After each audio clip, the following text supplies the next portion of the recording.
Kumusta guys? Heto na naman si Efren. Halos mapasayaw si Efren dito sa tira sa 8.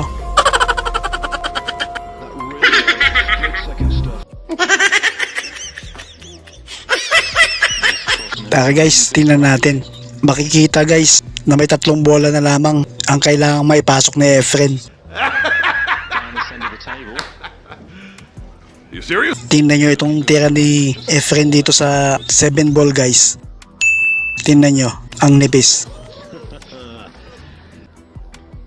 The likelihood can be that you import unwanted side spin.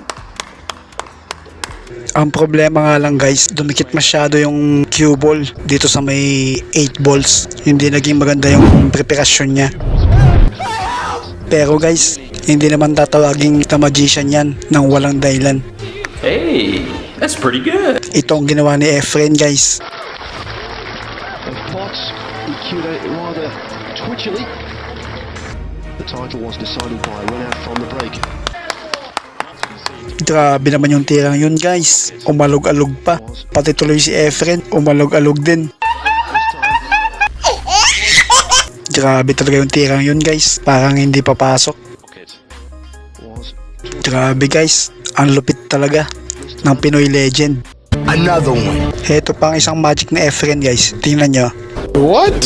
Nandito yung cue ball. sunny disposition. Nandito naman yung object ball. Smiling. He should have At played nandito rin better yung through 5 ball dito sa may corner pocket. Hindi ito direktang mapapatamaan ni Efren guys. Dahil may nakabarang bola dito sa may gitna. Lucky baby.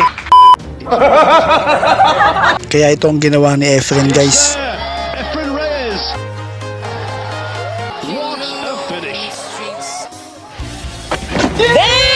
Grabe guys, ang ganda ng pagkakabanda ni Efren sa 4 balls. Nakuha sa kombinasyon ang 5 ball. Pumasok ito sa corner pocket. So guys, anong masasabi nyo sa ginawa ni Efren? Sinadya ba niya o swerte lang? Paki-comment naman sa comment section ang mga sagot nyo.